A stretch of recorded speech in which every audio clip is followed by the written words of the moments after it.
దీవిస్తున్నా కదా నా తండ్రి, మీకు స్తోత్రాలు ప్రభా. ప్రభువా నీకు స్తోత్రం, స్తోత్రం, స్తోత్రం, స్తోత్రం ప్రభువా. నీకు వందనాలయ్యా, వందనాలయ్యా, వందనాలు వందనాలు వందనాలయ్యా, వందనాలయ్యా. అయ్యా. ప్రభువా నీకు స్తోత్రాలయ్యా, నీకు స్తోత్రాలయ్యా, మాకు దయచేయండి స్తోత్రాలయ్యా, స్తోత్రాలయ్యా. మంచితనం లేదు కదా ప్రభు, దయచేయండి ప్రభు. మంచితనం లేదు కదా కలిగిన దేవా మీకు స్తోత్రం, స్తోత్రం, స్తోత్రం, స్తోత్రం. అది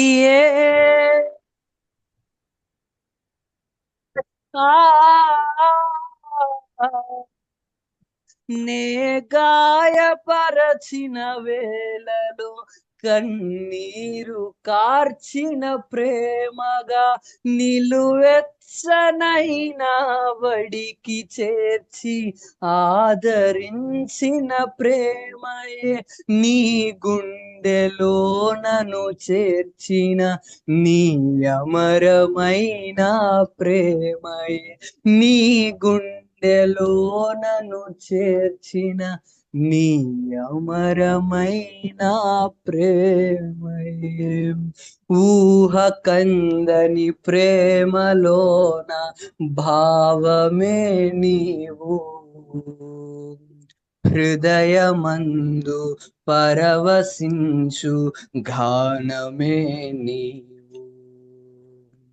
మనసు నిండిన రమ్యమైన గమ్యమే నీవు మరపురాని కలల సౌదం గురుతులే నీవు ఎడబాయలే నన్నా నిజ స్నేహమే నీవు నీ ప్రేమ కౌగిలిలో ఆనందమే నీవు ఎడబాయలే నన్నా నిజ స్నేహమే నీవు నీ ప్రేమ కౌగిలిలో ఆనందమే నీవు ఊహ కందని ప్రేమలోన భావమే నీవు హృదయమందు పరవశించు గానమే నీవు మనసు నిండిన రమ్యమైన గమ్యమే నీవు మరపురాని కలల సౌదము గురుతులే నీవు ఎడబాయలే నన్నా నిజ స్నేహమే నీవు నీ ప్రేమ కౌగిలిలో ఆనందమే నీవు తల్లడిల్లే తల్లి కన్నా మించి ప్రేమించి తనువు తీరే వరకు నన్ను విడువలేనంది తల్లడిల్లే తల్లి కన్నా మించి ప్రేమించి తనువు తీరే వరకు నన్ను విడువలేనంది అది ఏ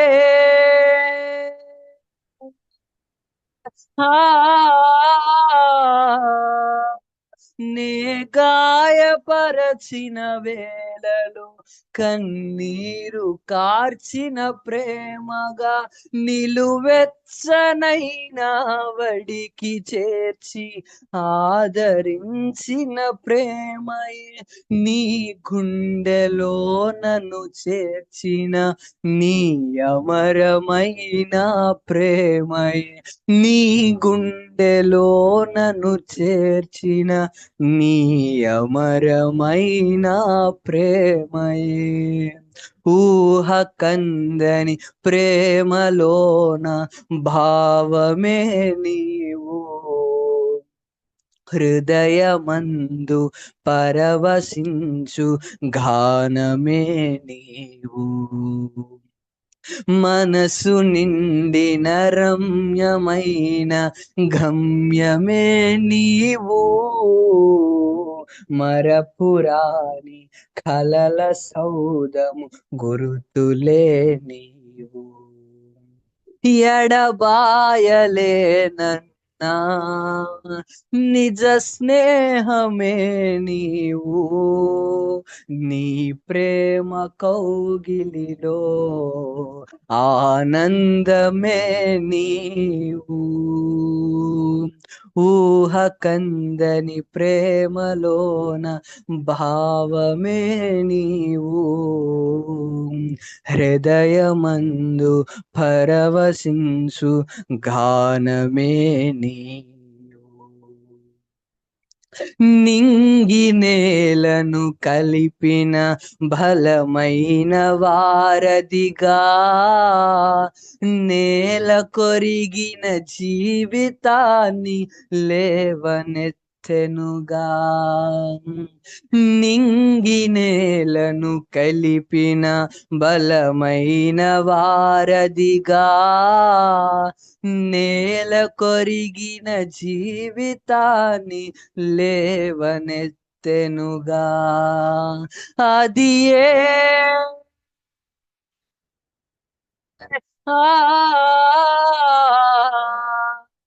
తన మహిమ విడిచిన త్యాగము, ఈ భువికి వచ్చిన భాగ్యము. నన్ను దాటిపోక వెదకిన నీ మధురమైన ప్రేమయే ఈ భువికి వచ్చిన భాగ్యము. నన్ను దాటిపోక వెదకిన నీ మధురమైన ప్రేమయే నీ సర్వమిచ్చిన దాతవు. నన్ను హత్తుకున్న స్వామివి, నీ సర్వమిచ్చిన దాతవు. నన్ను హత్తుకున్న స్వామివి. ఊహ కందని ప్రేమలోన భావమే నీవు. హృదయమందు పరవశించు గానమే నీవు. దేహమందు గాయమైతే కుదుట పడును కదా, గుండె గాయము గురుతు పట్టిన నరుడు లేడు కదా. దేహమందు గాయమైతే కుదుట పడును కదా, గుండె గాయము గురుతు పట్టిన నరుడు లేడు కదా. నీవే నీవే యేసయ్యా, నా అంతరంగము తరచి చూసిన గాఢమైన ప్రేమవు. నన్ను భుజము పైన మోసిన అలసిపోని ప్రేమవు. నీవు లేనిదే నా బ్రతుకులో విలువంటూ లేనే లేదయ్యా. నీవు లేనిదే నా బ్రతుకులో విలువంటూ లేనే లేదయ్యా. ఊహ కందని ప్రేమలోన భావమే నీవు. హృదయమందు పరవశించు గానమే నీవు. మనసు నిండిన గమ్యమైన గురుతులే నీవు. మరపురాని కలల సౌదము గురుతులే నీవు. ఎడబాయలేనన్నా నిజ స్నేహమే నీవు. నీ ప్రేమ కౌగిలిలో ఆనందమే నీవు. ఊహ కందని ప్రేమలోన భావమే నీవు, హృదయమందు పరవశించు గానమే నీవు. దేహమందు గాయమైతే కుదుట పడును కదా, గుండె గాయము గురుతు పట్టిన నరుడు లేడు కదా. దేహమందు గాయమైతే కుదుట పడును కదా, గుండె గాయము గురుతు పట్టిన నరుడు లేడు కదా. నీవే నీవే యేసయ్యా, నా అంతరంగము తరచి చూసిన గాఢమైన ప్రేమయే నీవే నీవే యేసయ్యా. నా అంతరంగము తరచి చూసిన గాఢమైన ప్రేమవు అది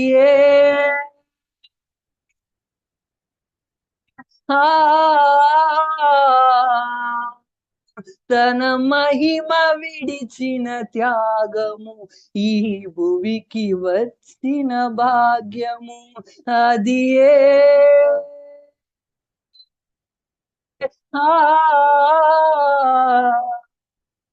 నే గాయపరచిన వేళలో కన్నీరు కార్చిన ప్రేమయే, నే గాయపరచిన వేళలో కన్నీరు కార్చిన ప్రేమయే, నిలువెచ్చనైనా వడికి చేర్చి ఆదరించిన ప్రేమవు, నీ గుండెలో నన్ను చేర్చిన నీ అమరమైన ప్రేమవు, నీ గుండెలో నన్ను చేర్చిన నీ అమరమైన ప్రేమవు. ఊహ కందని ప్రేమలోన భావమే నీవు, హృదయమందు పరవశించు గానమే నీవు.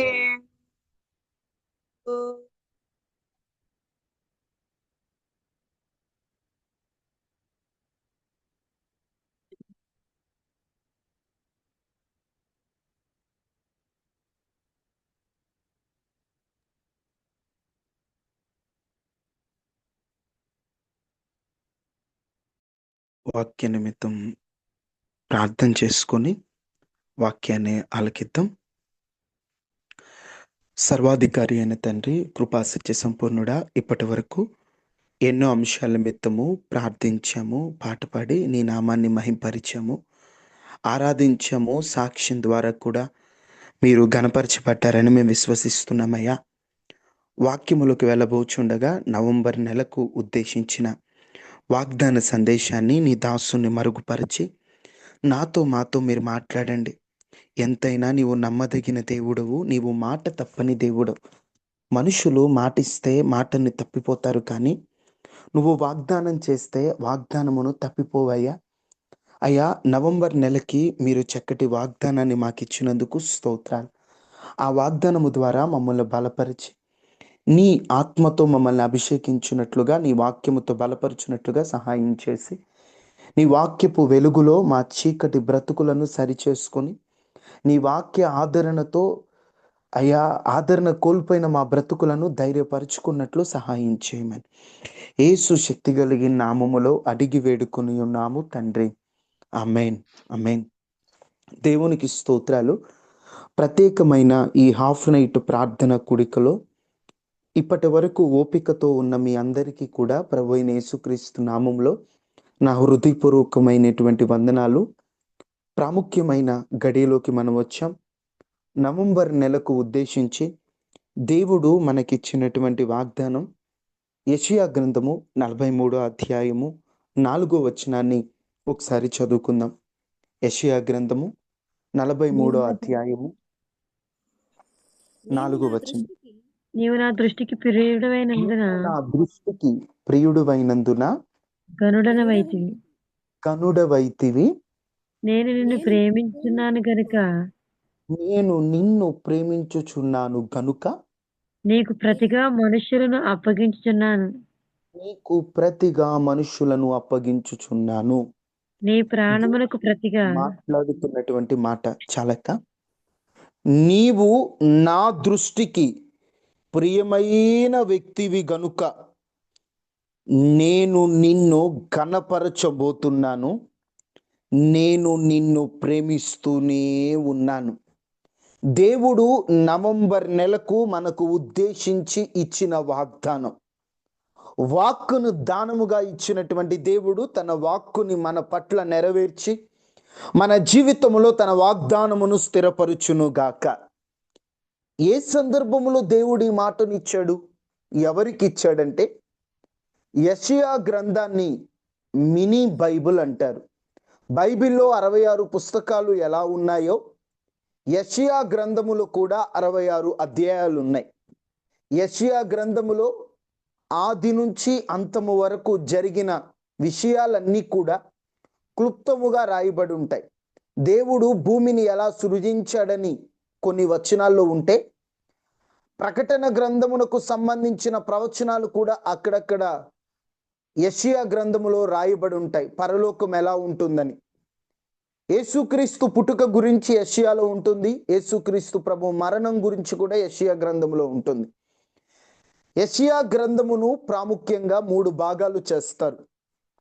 1 నుండి 39 వరకు ఓ భాగం అయితే, 40 నుండి 55 వరకు ఓ భాగం అయితే, 56 నుండి 66 వరకు ఓ భాగము. 3 భాగాలంటే అర్థం ఏమిటంటే, యెషయా గ్రంథములో ప్రాముఖ్యంగా యూదుల గురించి రాయబడి ఉంటుంది. యూదులు అంటే ఎవరంటే, బెన్యామీను గోత్రములో ఉన్నవారు, యూదా గోత్రములో ఉన్నవారిని కలిపి యూదులు అంటారు. ఆ యూదులను అష్షూరు రాజు, అష్షూరు సామ్రాజ్యం వారు వీరి మీద దండయాత్ర చేసి ఈ యూదులను బంధిస్తారు. వీరితో పాటుగా కొందరు ఇజ్రాయేలీయులను కూడా బంధిస్తారు. అష్షూరీయులు యూదులను బంధించినప్పుడు ప్రవక్త అయిన యెషయా వారికి చెప్పినటువంటి మాటలే 1 నుండి 39 వరకు. అసలు దేవుని ప్రజల మీదకి శత్రువులు రావడానికి కారణం, దేవుని ప్రజలే దేవుణ్ణి మరచిపోయి విగ్రహారాధనలోకి వెళ్ళిపోయి ఇష్టానుసారంగా వారు ప్రవర్తిస్తూ పాపములో మునిగిపోయారు. కాబట్టి దేవుడే శత్రువుల చేతికి వారిని అప్పగించాడు, అష్షూరీయుల చేతికి. అందుకనే యెషయా గ్రంథ ప్రారంభములో, నా జనులు తెలివిలేని వారు, ఎద్దు తన కామాందు నెరుగును, గాడిద సొంతవాని దొడ్డి తెలుసు, నా పిల్లలు నన్ను మరచిపోయారని ఉంటుంది. అష్షూరీయులు యూదులను బంధించి, అష్షూరీయులకి రాజధాని నినివే, ఆ నినివే దగ్గరికి వీరిని తీసుకెళ్ళి ఇబ్బందులు పెడుతూ వారిని నానా హింసలు పెడుతున్నటువంటి కాలములో వారు మరలా దేవుని యొద్దకు వచ్చి, అయ్యా తప్పైపోయింది, విగ్రహారాధన చేశాము, చేయరాని పనులు చేశాము, వ్యభిచారాలు చేశాము, మాకు నచ్చినట్టు మేము బ్రతికాము తండ్రి, మమ్మల్ని క్షమించయ్యా అని అడిగినప్పుడు దేవుడు వారిని కనికరించి శత్రు సైనికులు దాదాపు 185,000 మందిని దేవుడు అంతం చేసి, ఇజ్రాయేలు ప్రజలకు కొందరు వారిలో ఉంటే యూదులకి ప్రాముఖ్యంగా వారికి విజయాన్ని ఇచ్చిన తరువాత వారిని దేవుడు మరలా ఆశీర్వదించాలనుకుంటే మరలా అదే పాపాన్ని చేస్తూ ఉన్నారు, మరలా అదే దోషాన్ని చేస్తూ ఉన్నారు.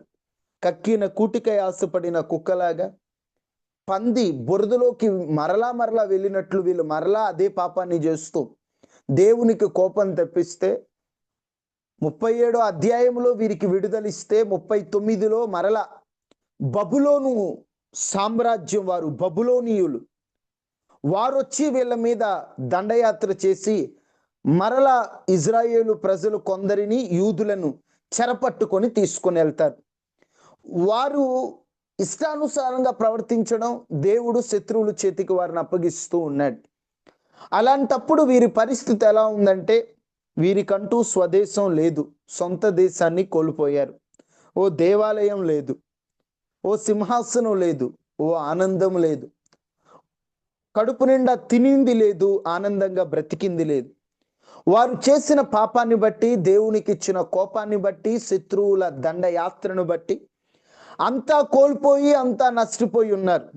అలాంటి సందర్భములో ప్రేమ కలిగినటువంటి నాథుడు, కోపించుచూనే వాత్సల్యము చూపేటువంటి సర్వాధికారి అయినటువంటి దేవుడు, పాపం చేశారు, వీళ్ళ చావు వీళ్ళు చేస్తారని వదిలిపెట్టకుండా వారి మీద ప్రత్యేకమైన శ్రద్ధ నిలిపి, యాకోబు, నిన్ను సృజించిన వాడను నేనేనయ్యా, నిన్ను నిర్మించిన వాడనగు నేను ఇలా చెబుతున్నానయ్యా, శత్రువుల చేతిలో ఉండి భయపడుతున్నావా?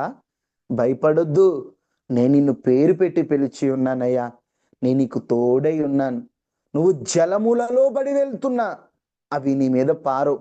జలములు అంటే కొన్ని సమస్యల్లో నువ్వు పడెళ్తున్నావు, నదులలో వెళ్తున్నావు అంటే ఘోరమైనటువంటి అవమానాలు, ఘోరమైన సమస్యల్లో నువ్వు వెళ్తున్నావు. అవి నిన్నేం చేయవయ్యా, నేను నీకు తోడై ఉన్నానయ్యా. ఎందుకో తెలుసా? నేను నీ మీద దృష్టి పెట్టాను. ఆనాడు ఆ ప్రజలు, ఈ చరిత్ర అంతా మాకెందుకు చెప్తున్నావయ్యా అని మీరు అనుకోవచ్చు. ఒక్కోసారి యూదులలో ఉన్న లక్షణాలు, ఇజ్రాయేలు ప్రజల్లో ఉన్న లక్షణాలు మనలో కూడా ఉంటాయి. దేవుడు ఆశీర్వదించి మంచి జీవితాన్ని ఇవ్వాలనుకుంటుంటే మనం ఏం చేస్తున్నామంటే, చేయరాని కార్యములు చేస్తూ, విడిచిపెట్టిన పాపాన్ని మరలా చేస్తూ ఈ 10 నెలలు దేవుణ్ణి ఎంతో బాధ పెట్టాం. దేవుని గాయాన్ని మరలా రేపాం. దేవునికి నచ్చనివెన్నో చేశాం. అయినా దేవుడు మనల్ని విడిచిపెట్టకుండా 11వ నెలలోకి అడుగు పెట్టే ముందు దేవుడు మనతో చెప్తున్న మాట, నేను నీ మీద దృష్టి నిలుపుతున్నాను. నువ్వు కష్టాల్లో, కన్నీటిలో, బాధలో, అపజయములో, ఘోర అవమానములో అన్నీ కోల్పోయిన స్థితిలో ఉంటే పట్టి పట్టనట్టు పక్కకు వెళ్ళిపోయేటువంటి పరాయి దేవుడు కాదండి మన దేవుడు. నీ ప్రక్కన నిలబడి నీ మీద దృష్టి నిలిపే దేవుడు. ఈరోజు మనకిచ్చిన వాగ్దానములో ప్రాముఖ్యంగా 3 కనిపిస్తున్నాయి. నీవు నా దృష్టికి, దేవుని దృష్టి. మనం అందరినీ చూస్తాం, కొందరి మీదే దృష్టి పెడతాం. ఎన్నోసార్లు మీతో చెప్పాను, మీ ఊరికి నేను వచ్చాను అనుకుందాం.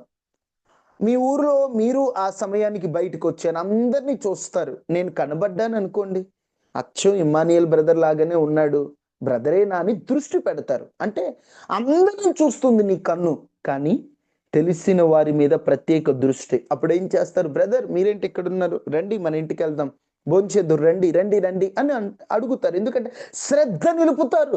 శ్రద్ధ నిలిపినప్పుడు ఎండలో ఉన్నానేమోనని ఎండ దెబ్బను మీరు ఎరుగుతారు, ఈ బాధలో ఉన్నానేమోనని బాధను గ్రహిస్తారు, ఆకలితో ఉన్నానేమోనని ఆకలిని ఎరిగి ఆహారాన్ని సిద్ధపరుస్తాడు. ఒక మనిషికి నీకే అంతుంటే, నిన్ను కన్నవాడు, కొన్నవాడు, నీ కొరకు ప్రాణం పెట్టినవాడు, నీ కొరకు దివిని వీడి భూమికి వచ్చిన సర్వాధికారి అయినటువంటి దేవుడు, నీవు పాపములో ఉన్న, శాపములో ఉన్న, రోగములో ఉన్న, బలహీనతలో ఉన్న, అపజయములో ఉన్న నిన్ను విడిచిపెడతాడు అనుకోవద్దు. ఆయన నిన్ను విడవలేదు, ఆయన నిన్ను మరిచిపోలేదు. మీరు అనుకుంటారు, దేవుడు మమ్మల్ని మరిచిపోకపోతే, దేవుడు మమ్మల్ని విడిచిపెట్టకపోతే శత్రువుల చేతికి ఎందుకు అప్పగించాడు?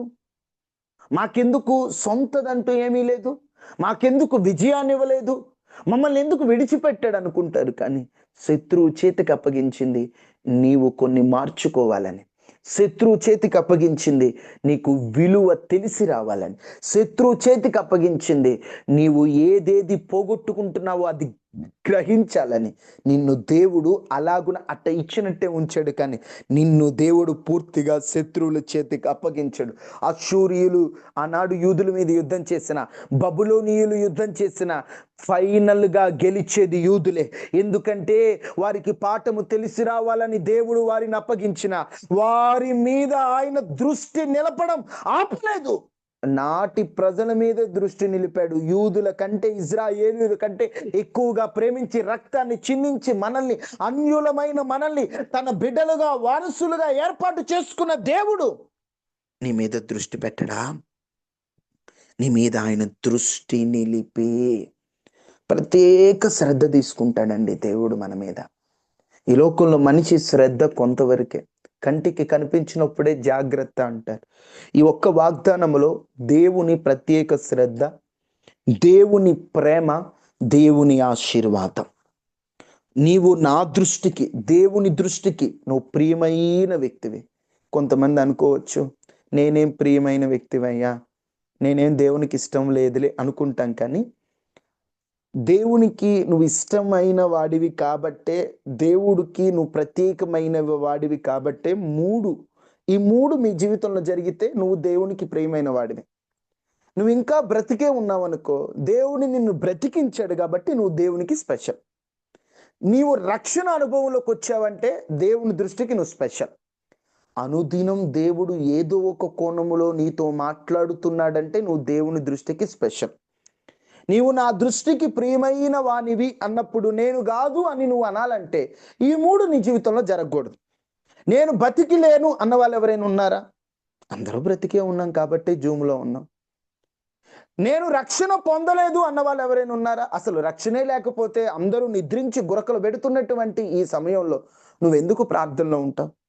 నీతో దేవుడు అనుదినం మాట్లాడట్లేదు అంటే నువ్వు ఇంకా ఆయన మాట కొరకు ఎందుకు ఎదురు చూస్తూ అందరూ వెళ్ళిపోతున్నా నువ్వు ఆశ కలుగుంటావు అంటే ఈ మూడు నీ జీవితంలో జరిగాయంటే దేవుడు నిన్ను ఎన్నుకున్నాడనే, నీవు ఆయనకు ప్రియమైన వ్యక్తివని. దేవుని దృష్టికి నువ్వు ప్రియమైన వ్యక్తివి కాబట్టి దేవుడు నిన్ను ప్రేమిస్తూ నీ అక్కరలన్నీ తీరుస్తున్నాడు. మన తెలుగు బైబిల్లో ప్రియుడువైనందున అని రాయబడింది, కానీ హెబ్రీ బైబిల్లో యకర్ అనేటువంటి ఒక పదాన్ని వాడారు. యకర్ అంటే అమూల్యమైన, ధర కట్టలేని. దేవుని దృష్టికి నువ్వెవరో తెలుసా?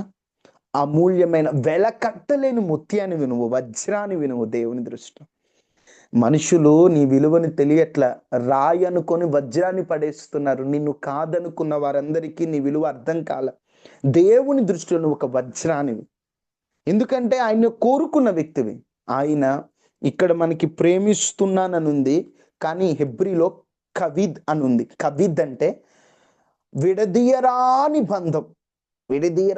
బంధం, నిత్యమైన ప్రేమ. నిజంగా దేవుని ప్రేమ ఎలాంటిదంటే త్యాగమైనది, నిత్యమైనది, ఎల్లప్పుడూ మనతో ఉండేది. వీళ్ళ పరిస్థితి ఎలా ఉందంటే పాపం వలన, అవిశ్వాసం వలన, లోక ఆశల వలన వీరు దేవుణ్ణి దూరం అయిపోయి విలువను కోల్పోయారు. ఈరోజు నీవు కూడా ఒకప్పుడు దేవునికి ప్రియమైన వ్యక్తివే, నీ పాపాన్ని బట్టి, అవిశ్వాసాన్ని బట్టి, అపజయాన్ని బట్టి విలువను కోల్పోయావా? నీవు దేవునికి ప్రియమైన వ్యక్తివి. ఈరోజు నేను మీతో చెప్పాలనుకుంటున్నట్టు అంశం ఏంటంటే, దేవుని దృష్టికి మనము ప్రియులమైనందున దేవుడు మనల్ని ఘనపరుస్తాడు. దేవుని దృష్టికి ప్రియమైన వ్యక్తులను దేవుడు ఎలా ఘనపరుస్తాడో ఒక వ్యక్తి జీవితాన్ని తీసుకొని మీతో కొన్ని మాటలు పంచుకుంటాను. దేవుని దృష్టికి ప్రియమైన వ్యక్తులను దేవుడు ఎలా ఘనపరుస్తాడు తీయండి. ద్వితీయోపదేశకాండం 33:12. ఒక ఆయన గురించి చెప్తాను, 2-3 ఉన్నారు కానీ సమయం లేదు. ద్వితీయోపదేశకాండం 33:12.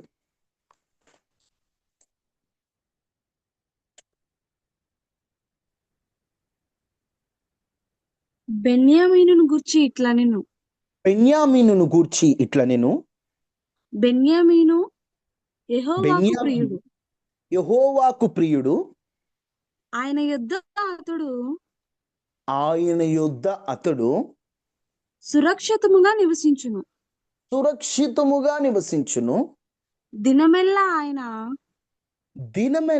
ఆయన అతనికి ఆశ్రయమగును. ఆయన భుజముల మధ్య అతడు నివసించును. బెన్యామీను యెహోవాకు ప్రియుడు. దేవుని దృష్టికి ప్రియమైనటువంటి వారిని దేవుడు గణపరుస్తాడు కదా. నీవు నేను ప్రియమైన వ్యక్తులమే ఆయనకి, అందుకే ఆయన బ్రతికించాడు, రక్షించాడు, మాట్లాడుతున్నాడు.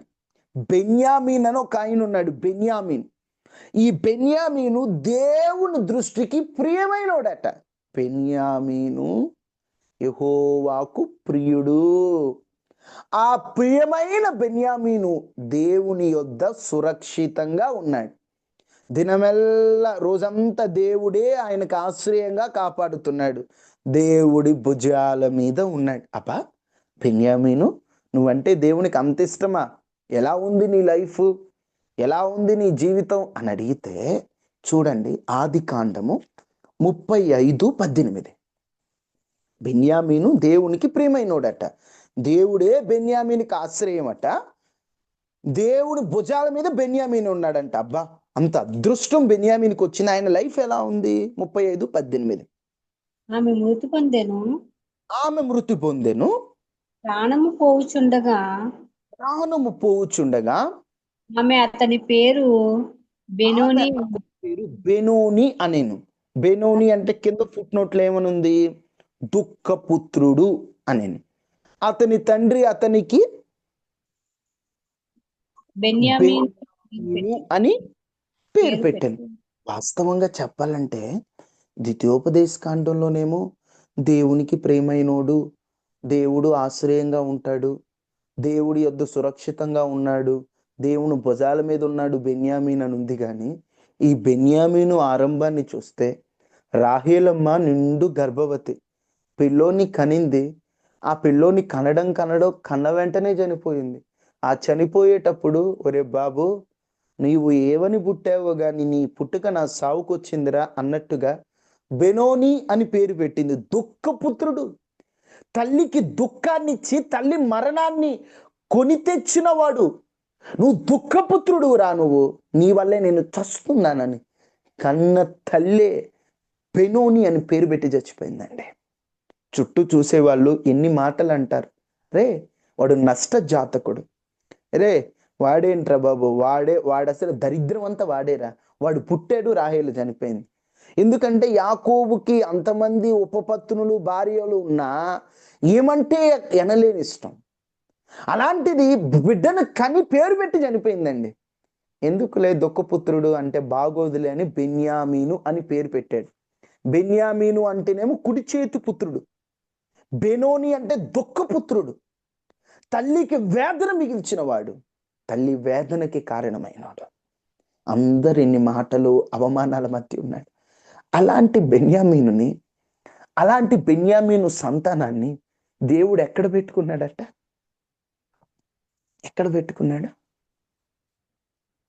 ద్వితీయోపదేశ కాండంలో దేవుడు ఎక్కడ ఉంచాడంటే బెన్యామీనుని చెప్పాలి, స్వరమే చెప్పాలి. ఎక్కడ ఉంచాడంట?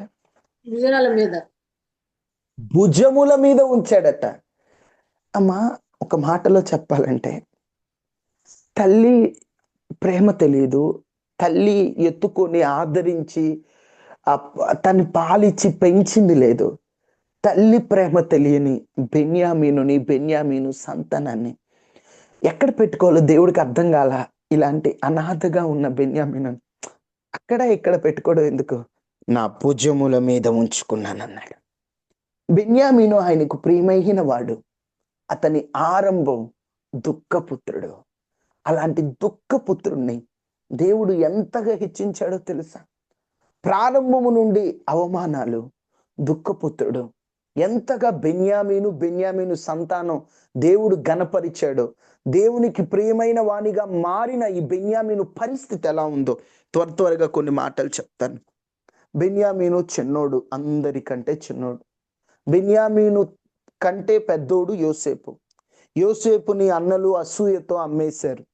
అమ్మేసిన తర్వాత దేవుని ఆశీర్వాదాన్ని బట్టి యోసేపు ఐగుప్తు రాజుగా మారిపోయాడు. ఇక అంతా ఆయనే. కనానులో కరువు ఉంది, ఐగుప్తులో ధాన్యం ఉంది. తండ్రి చెప్పాడు కొడుకులతో, మీరు వెళ్ళండి ఐగుప్తుకని. వీళ్ళు వెళ్ళారు, యోసేపు కాళ్ళ వేలబడ్డారు. మీ తమ్ముడు వస్తేనే మీకు ధాన్యం, లేకపోతే లేదన్నాడు. షిమ్యోనును పట్టుకొని, అంటే షిమ్యోను వాళ్ళ అన్నదమ్ములు ఒకరిని బంధించి పోయి మీ తమ్ముడిని తీసుకురండి అన్నారు. నాన్నగారికి చెప్పారు, నాన్న ఐగుప్తుకి వెళ్ళాం, అక్కడ ఒక రాజు ఉన్నాడు, చాలా కఠినంగా మాట్లాడాడు, ఆయనకు బెన్యామీను కావాలంట, బెన్యామీను ఇస్తేనే ఆయన ఇస్తాడంట. అంటే యాకోబు అంటాడు, ఇప్పటికే ఒక కొడుకును పోగొట్టుకున్నా, షిమ్యోన్ అక్కడే ఉన్నాడు, ఇంకో కొడుకును కూడా పోగొట్టుకోవాలా? అన్నీ నాకు వ్యతిరేకంగా జరుగుతున్నాయి ఏంటి నా జీవితంలో, అన్నీ నాకు ఆపోజిటే జరుగుతున్నాయి ఏంటి అని మాట్లాడుతుంటే, బెన్యామీనేమో అప్పటికి చిన్నోడు కాదు, యోసేపు అప్పటికి 30 ఏళ్ళంటే, యోసేపు తర్వాత తోడుకు ఒక 25, ఒక యవనస్తుడు ఉన్నాడు. ఆ యవనస్తుల ముందు డిస్కషన్ జరుగుతుంది. రూబేనుకి వాళ్ళందరికీ పిల్లలు ఉన్నారు, యూదులకు అప్పటికి పెళ్లి లేపే పిల్లలు ఉన్నారు. లాస్టోడు యవనస్తుడు, మంచి యవన వయసులో, ఆయన ముందు ఈ డిస్కషన్, తండ్రి కొడుకులు, ఇదిగో బెన్యామీనును పంపిస్తేనే ధాన్యం ఇస్తాడంట ఆయన, లేకపోతే ఇవ్వడంట అన్నప్పుడు బెన్యామీను ఏమనుకుని ఉంటాడు, అరే నేను ఒక నష్టజాతకునిరా, నా లైఫ్ అంతా ఇంతే, నేను ఎక్కడుంటే అక్కడే, నేను కూడా ఇప్పుడు సావాలే, యోసేపు అన్న ఎలా చనిపోయాడో నేను కూడా అంతే చావాలే, నా బ్రతుకు ఇంతేలే అని ఒక నిరాశతో ఉండుంటాడు కదా. యాకోబు వెళ్ళి ఏం చేద్దామయ్యా బెన్యామీన్ అని అడగల, తన ఇష్టమే తనది, అన్నల ఇష్టమే. అందరి దృష్టిలో అంటే ప్రేమ ఉంది బెన్యామీన్ మీద, కానీ బెన్యామీన్ ఇష్టం మీద ప్రేమ లేదు. యవనస్తుని వెళ్ళి ఏం చేద్దామని అడిగింది లేదు. తన ముందే అందరూ తనని బెన్యామీను పంపిస్తే అయిపోద్ది అంటున్నారు. అవమానాల మధ్యలో ఉన్నాడు. తన జీవితం అంతా గురిలేని ప్రయాణం. తండ్రి అంటున్నాడు, నేను పుత్రహీనుడిగా మారిపోతున్నాను, నాకన్నీ ఆపోజిట్గా జరుగుతాయి అంటున్నాడు. బెన్యామీనుని పట్టుకున్నాడు. అనుంటాడేమో ఒకవేళ రే నీరు దరిద్రం రా, నువ్వు దరిద్రం రా, నష్టజాతకుడు రా అన్నారేమో. అలాంటి నష్టజాతకుడైన బెన్యామీను, అతను వెళ్తే ధాన్యం వస్తుందట, బతుకుంటాడో లేదో గ్యారంటీ లేదు. ఫస్ట్ పంపినంటాడు, తెచ్చుకున్నదంతా అయిపోద్ది. మళ్ళీ యోధా వచ్చి అడుగుతాడు, రూబేన్ వచ్చి అడుగుతాడు, నాన్న పంపించి నాన్న, ఏమీ లేదు. అతని లైఫ్ అంతా కూడా, బెన్యామీను లైఫ్ అంతా ఎట్లుందంటే, ఏ ప్రేమ సరిగ్గా తెలియదు, నాన్న ప్రేమ తప్ప అమ్మ ప్రేమ తెలియదు, అంతా తన డెసిషన్ అంటూ ఏమీ లేదు. లైఫ్ అంతా గందరగోళం, అయోమయం, ఏం జరుగుతుందో తెలియదు. తనని ఎందుకు రమ్మన్నాడో రాజు తెలియదు, తనని ఏం చేస్తారో తెలియదు. అసలు బెన్యామీను ఇట్లనుకునేనని ఏమీ లేదు. ఒక నిరక్షరాస్యుడుగా, ఒక ఆలోచన అంటూ తనతంటూ సొంతది ఏమీ లేదు, ఒక చేతకానోడిగా ఉన్న బెన్యామీనుని తీసుకెళ్ళి పెట్టిన వెంటనే ఇంక అనుకొని ఉంటాడు బెన్యామీన్, అయిపోయింది నా లైఫ్, నన్ను ప్రేమించేవారు ఎవరూ లేరు, నేను ఎవరికి ప్రియమైన వ్యక్తిని కాదు అని బెన్యామీను తనలో తను ఎంత నలిగిపోయి ఉంటాడో. కానీ తనకు తెలియని విషయం, తన కొరకు ఎదురు చూస్తున్న ఒక అన్న ఉన్నాడు అక్కడ. ఆ అన్న దగ్గర సమృద్ధి ఉంది. ఈరోజు ఈ మాటలు వింటున్న నీవు కూడా, నేనంటే ఎవరికి ఇష్టం లేదు, ఎవరికి నేనంటే ప్రేమ లేదు, అందరికీ నేనంటే కోపమే, అందరూ స్వార్థమే, నేనంటే ఎవరికి అంత ఉండదు ప్రేమ నువ్వు అనుకుంటున్నావు. కానీ నువ్వు దేవుని దృష్టికి ప్రియమైనవాడు. ఈరోజు నీ లైఫ్ అంతా వ్యతిరేకంగా జరుగుతున్నాయి, నువ్వు అనుకుంటున్నావు ఏమోలే దేవుడు ఏం చేస్తున్నాడు అనుకుంటున్నావు. కానీ నీ కొరకు ఆయన శ్రేష్టమైనది సిద్ధపరిచించాడు, భోజనం నువ్వు వస్తే నీకు ఇస్తాడు. కొంచెం టైం ఉంటుంది, ఆ టైం వచ్చేంత వరకు నువ్వు ఆగాలి. ఆ టైం వచ్చింది, వెళ్ళాడు బెన్యామీను, అలా నిలబడి ఉన్నాడు. రా బెన్యామీను భోజనం పెట్టమన్నాడు. ఎల్లంగానే కొడతారు, తిడతారు, ఏవైనా చేస్తారని అప్పటి వరకు తనకు తాను ఊహలు ఏమో ఉండుంటాయేమో కానీ వెళ్ళంగానే భోజనం సిద్ధపరిచింది. అక్కడ ఒక చక్కటి మాట రాయబడి ఉంది, చూడండి ఒక్కసారి ఆ మాటని. ఆదికాండం 43:34.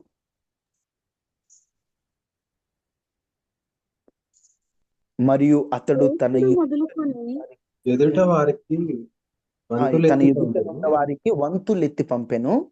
బెన్యామీను వంతు వారి అందరి వంతుల కంటే 5 అంతలు గొప్పది. హల్లెలూయా. చూడండి, అందరికంటే ఎక్కువ స్ట్రగుల్ అయింది ఎవరు వాస్తవంగా చెప్పండి? బెన్యామీనే అయి ఉంటాడు. పేరుకి రూబేను, వీళ్ళేంటంటే ఆకలి అవుతుంది, మా పిల్లలకి ఏం పెట్టుకోవాలి, ఇదే స్ట్రగుల్. కానీ ఆ బెన్యామీనికి అంటున్నారు బెన్యామీన్కి అడ్డుపడతామని. ఏమో రాజుగారు బెన్యామీన్ పేక నరికేస్తే ఎవరేం చేయగలరు? కానీ అవమానాల మధ్యలో ప్రియమైన వారెవ్వరు లేని సమయంలో అతడు యోసేపు యొద్దకు వచ్చాడు. అందరికంటే 5 వంతుల దీవెన, అందరికంటే 5 వంతులు ఈయనకు. అందరికి ఒక వంతే, ఈయనకి ఎన్ని వంతులు? 5 వంతులు. 2 అంతల దీవెన మనకు తెలుసు, 5 అంతల దీవెన పొందుకున్నాడండి బెన్యామీను. ఈరోజు బెన్యామీను వల్లే నీవు దేవునికి ప్రియమైనవాడివే. నీ జీవితం అంతా స్ట్రగ్లింగ్, ఏం చేయాలో అర్థం కాక, అసలు నీ ఆలోచనకి సరైన గౌరవం లేక, నీ ఆలోచనని తక్కువ చేస్తూ, నీ ఒక తెలివి లేని వ్యక్తివని తక్కువగా మాట్లాడుతూ, నీవు చేతకన్నుడు అంటే మౌనంగా ఉండే మాట్లాడలే బెన్యామీన్. ఒక రోజు అందరికి ఒక్కొక్కటి, నీకు 5. అదేంటయ్యా? వాస్తవంగా చెప్పాలంటే వీళ్ళందరికీ మొదట్లో రోకలతో పాటు ధాన్యముని ఇచ్చాడా లేదా? అప్పుడు బెన్యామీన్కి ఇవ్వాల, అందరికి ఇచ్చేసావు, నాకు ఇవ్వలేదు అనుకుని ఉంటాడు. ఈ రోజున అందరూ లోకస్తులకి, కొంతమందికి దేవుడు అందరికి ఉద్యోగాలు ఇచ్చేస్తున్నాడు, అందరికని నాకు ఇవ్వలేదు అనుకుంటున్నావు. నీకు ఇచ్చేది 5 వంతులు ఉంది. బెన్యామీనే మనకు ఆదర్శం. బెన్యామీనుకు దేవుడు 5 వంతులుగా దేవుడు ఇచ్చాడు. 5 వంతులుగా దేవుడు ఇచ్చాడు. ఒకటి, అవమానాల బాటలో వెళ్ళాడు, రెట్టింపు దీవెన 5 వంతులుగా పొందుకున్నాడు. అలా దేవుడు ప్రియమైన బెన్యామీనుని ఘనపరిచాడు. ఇది మొదటిది. 2 న్యాయాధిపతుల గ్రంథం 20వ అధ్యాయం 16వ వచనం. న్యాయాధిపతులు 20:16. ఆ సమస్త జనములలో ఏర్పరచబడిన 700 మంది ఎడమ చేతి వాటము గలవారు. వీరిలో ప్రతివాడును ఉరిగా నుంచబడిన తల వెంట్రుకల మీదకి వడిసెల రాయి తప్పక విసరగలవాడు.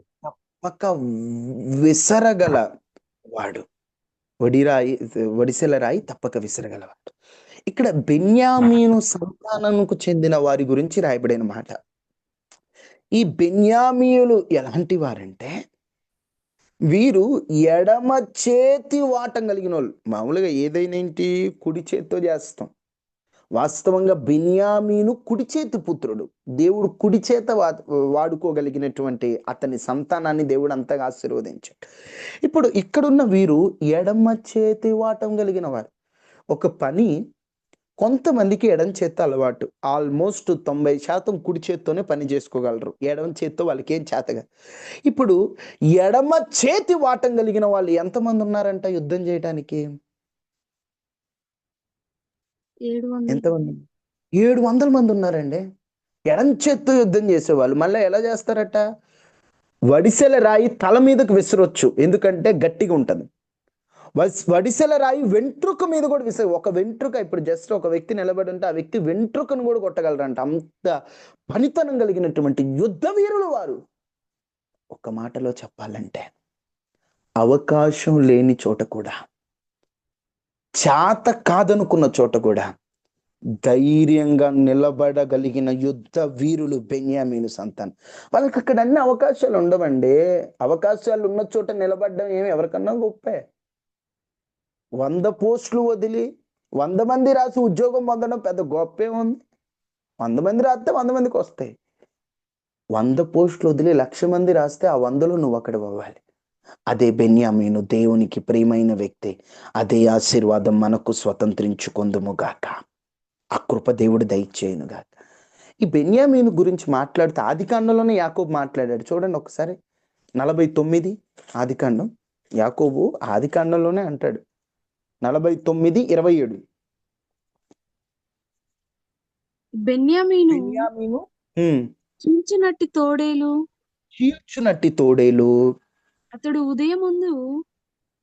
ఉదయమందు ఎరను తిని అస్తమయమందు దోపుడు సొమ్ము పంచుకొను. బెన్యామీనును ఆశీర్వదిస్తూ, బెన్యామీను చీల్చునట్టి తోడేలు, తెలుగులో చీల్చునట్టి తోడేలు అని ఉంది. తర్జుమాలో చూస్తే బెన్యామీను పులిని చీల్చునట్టి తోడేలు. వాస్తవంగా పులి తోడేలును చీల్చగలదా? తోడేలు పులిని చీల్చగలదా? స్వరాలెత్తండమ్మా, నిద్ర వచ్చేస్తుందా? పులి పులి బలమైందా? తోడేలు పులి బలమైందా? తోడేలు బలమైందా? పులి బలమైంది. పులే బలం కలిగింది. అలాంటి పులిని చీల్చునట్టి తోడేలట. అంటే ధైర్యం, వేగం, ఖచ్చితత్వం. పులే స్పీడ్గా పరిగెత్తుంది, తోడేలు ఏం పరిగెత్తుంది? కానీ ధైర్యంగా వేగంగా పరిగెత్తే పులిని కూడా ఆపగలిగినటువంటి సంతానం అండి బెన్యామీను సంతానం. ఉదయమందు ఎరను తినును, ఉదయం పునరుద్ధాన శక్తితో నింపబడిన వారండి బెన్యామీనీయులు. అస్తమయం దోపుడు సొమ్ము పంచుకొనును.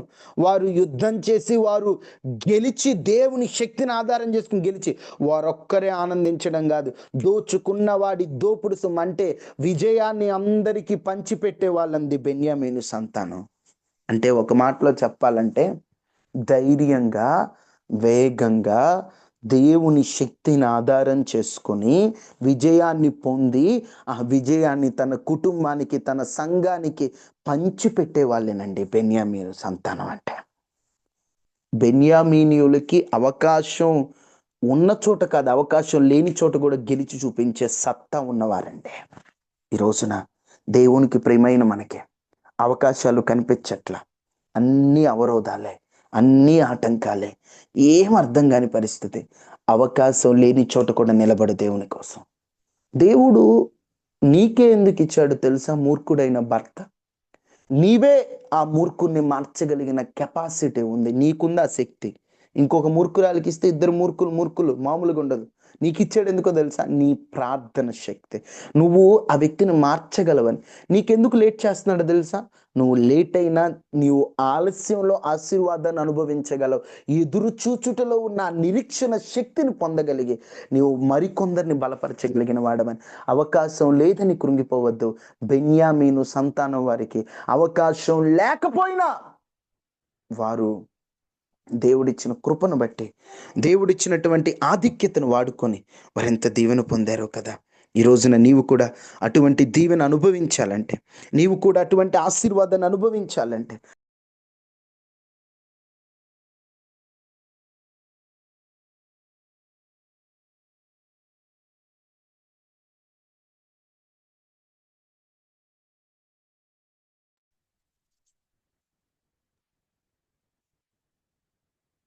అమ్మ బ్రదర్ లెఫ్ట్ అయ్యాడు. నెట్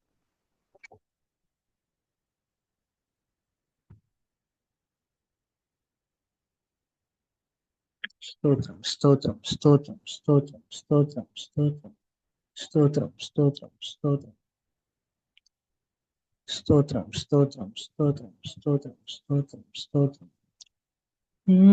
ఏమైనా చేయగలవు, కథ మొత్తం మార్చగలవు, నీ నామముకే మహిమంతా తెచ్చుకొందువు. ఏమైనా చేయగలవు, కథ మొత్తం మార్చగలవు, నీ నామముకే మహిమంతా తెచ్చుకొందువు. యేసయ్యా యేసయ్యా, నీకే నీకే సాధ్యము. యేసయ్యా యేసయ్యా, నీకే నీకే సాధ్యము. స్థిరపరచువాడవు, బలపరచువాడవు, పడిపోయిన చోటే నిలబెట్టు ఆడవు. బలపరచువాడవు, హెచ్చించువాడవు, మా పక్షము నిలిచి జయమిచ్చువాడు. స్తోత్రం స్తోత్రం. హల్లెలూయా. చేయగలడు, కథ మొత్తం మార్చగలడు. నిజమే కదా. బెన్యామీనీయులకి స్వాస్థ్యం కావాలనుకున్నప్పుడు వారికి ఈ దేవాలయం ఉన్న సియోను కొండకు సమీపాన వారు స్వాస్థ్యాన్ని కోరుకున్నారట. వారు అదే కావాలంటే, ఆ భూమి మంచిది కాదురా, నువ్వేంట్రా ఆ భూమి కొరకు, లేదు లేదు, నాకు దేవాలయము సమీపంలో కావాలనుకున్నారండి బెన్యామీని. దేవునికి ప్రియమైన వారు దేవుని విడిచి బతకలేరండి, దేవునిలో ఉండాలనుకున్నారండి. వారిని దేవుడు సిగ్గుపరచలేదండి. బెన్యామీనీయుల్లో ఎంతమంది గొప్ప వాళ్ళు ఉన్నారు. ఇశ్రాయేలు మొదటి రాజు ఏ గోత్రానికి చెందినవాడు? ఇశ్రాయేలు మొదటి రాజు బెన్యామీను గోత్రానికి చెందినవాడు.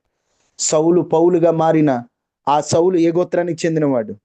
యూదుడు. అంటే ఎవరైనా బెన్యామీను గోత్రానికి చెందినవాడు.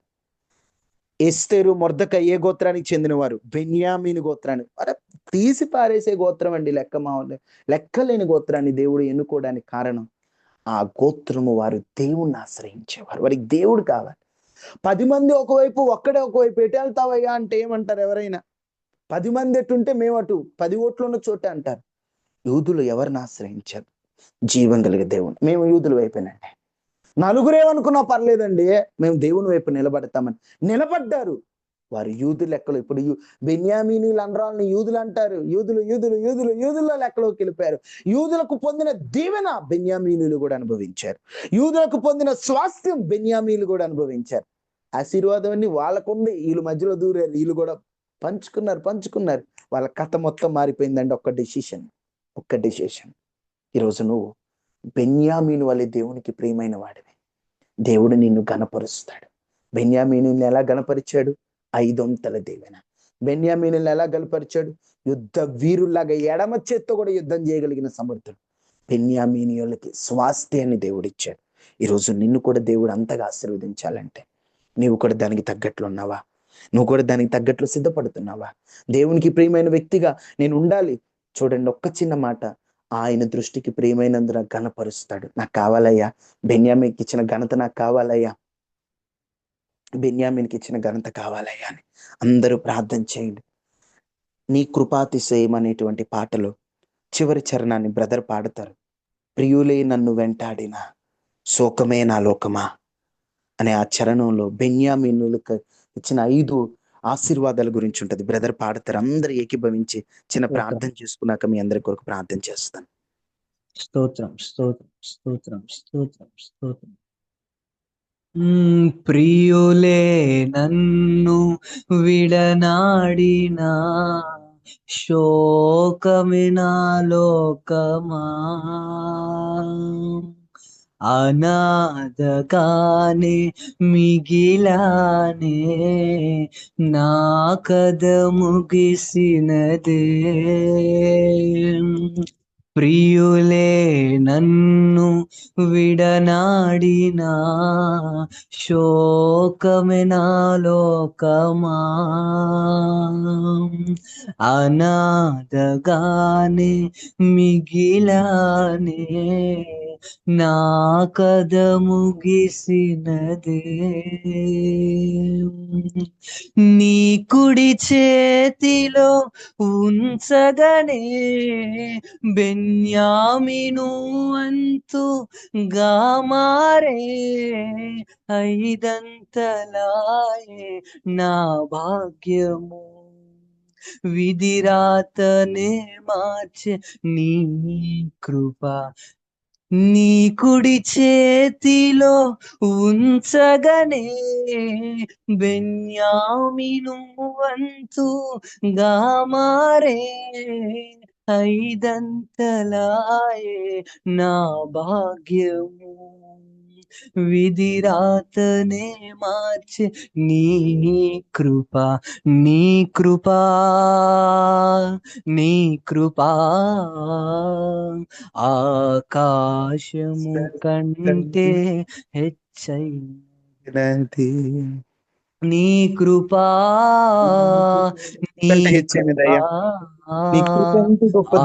ఆకాశము కంటే హెచ్చైనది.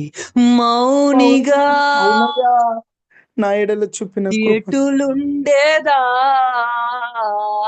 సాక్షిగా సాక్షిగా నిన్ను ప్రచురించగా ప్రచురించక